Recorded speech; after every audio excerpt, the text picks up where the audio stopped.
Hello and welcome to News Up Now. I'm Gleidson Martins in San Francisco. So my guest today is the author of Finding Tulsa, Jim Provenzano.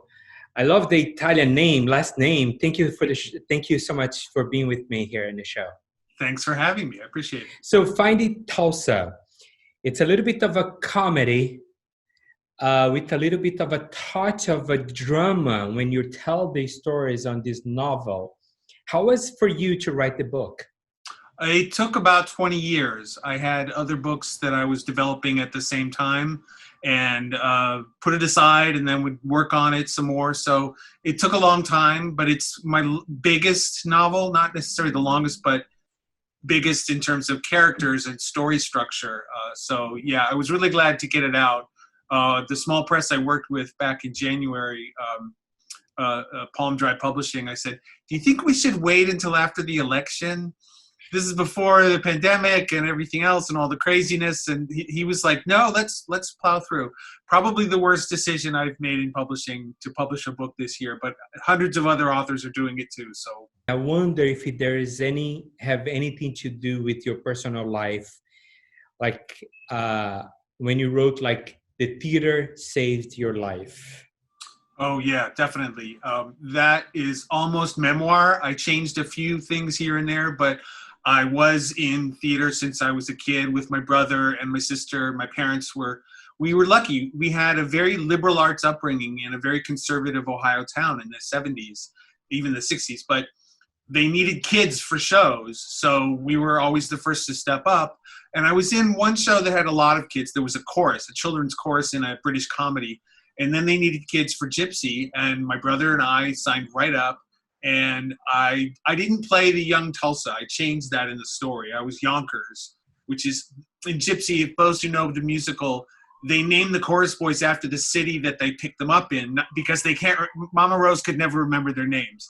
So at a very young age, Gypsy became my favorite musical because I was in a production as a young character, and the whole idea of the younger and older versions of a chorus boy meeting up decades later just charmed me, because I thought it was one of those, magical yet practical things. He's an actor still, and then Stan, the narrator, becomes a director. So they meet up 22 years after that summer in 1976 when they're both in a production of Gypsy. And that's the basic part of the story. The other is this made-up film director. I was never a film director, but I've worked on films, short films and commercials and music videos. I just decided, well, what if he became a filmmaker in LA? Because I visited LA for many years. Many times I have family and friends there. And it really stuck me, the nice part of it. Not the cliches, not the stereotypes, but people I know who live there, from Tim Miller to a guy named Marcus Nazario, who's a brilliant artist and an activist. I saw a side of Los Angeles that I wanted to fictionalize. So I visited more often and took notes. And that's how the story wove over the years that I started writing in 1994. Tell me about, you say you took like about 20 years to write the book, right? Usually, whenever I talk to some authors, they say 2 years, 3 years, but 20 years. Well, 20 years not. I mean, I finished 4 other novels in the early 90s. I was as well, yeah. Yeah, I was working on many books. I had a huge creative burst in the mid 1990s and started 5 books, 5 novels, basically. Didn't know, here's a passage. Oh, this goes in that book. Oh, I write a passage. Well, that goes in that book because it's set in New York. So they were all growing at the same time, and then one after the other came along. My most successful critically and awards-wise book, my 4th one, Every Time I Think of You, won a Lambda Literary Award and lots of attention because it was in the romance category. But I wrote that in 9 months because there was a deadline to submit it to the awards in December. So I started it in January and said, okay, you have 9 months.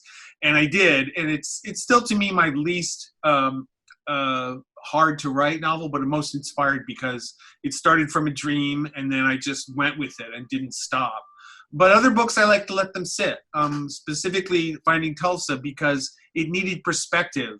The narrator is older. He's looking back on his life. And I started writing it while things were happening in the mid-1990s, when the TV movie that he fictionally creates and directs and co-writes I was talking with film directors and writers at the time what it was like to do it in the mid-1990s. So you can't look back on something while you're experiencing it. And he says the theater saved his life. Yes. I love that passage. Yeah, I did, because I had an outlet. I knew I was gay, but I didn't know how to express it. I had crushes on all these college boys, and that's one of the things where this story comes in, that you have an escape. You don't have to play softball. You don't have to pretend. And there I didn't pretend as a kid, and neither did Stan. He didn't declare himself as being gay when he was 12, but there's an understanding in that world, I think, a more sensitive understanding. So that's kind of where that idea came from. The main character say he found more of himself when he writes. He admits he traces his recent success with his past obsessions.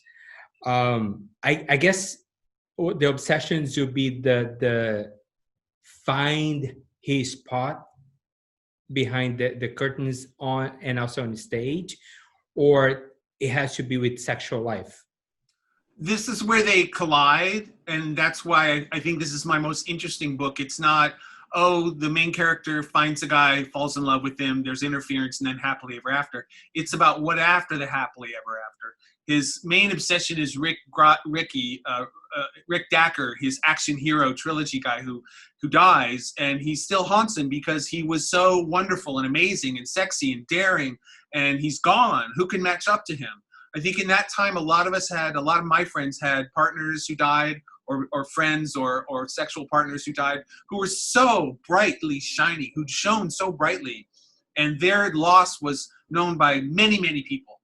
And that's why I capsulized Rick Dacker, many friends who died in that era, who just shone really brightly, and they could have had amazing lives if they had made it through to the cocktail era, to the drug era, where people were surviving longer. So that obsession of capturing things on film before people die, before things are lost, that's kind of an obsession with me about writing and my journalism. But I wanted to take it further to a film director who's doing that very specifically. He wants to capture his friends and his lovers and his subjects on film before they're all gone. So there's a kind of obsession in that regard. And I just wanted to thank you for the book, and thank you so much for your time. I really appreciate it. Thank you. Thanks for having me. I appreciate it too. Absolutely. And maybe you can join us on newsupnow.org talking about books. Oh, yeah, sure. I put you in the spot right now. Okay. No, sign me up. All right. Jim Provenzano, thank you so much. Thank you. Have a good day, everybody. Thank you so much. And thank you so much for watching. Jim Provenzano. I love the last name. The book, it's right here. You can find in local bookstore. Jim said the books are at the Dog-Eared Book on Castro Street. If they don't have it, they will order it for you. I'm sure Alvin can do it.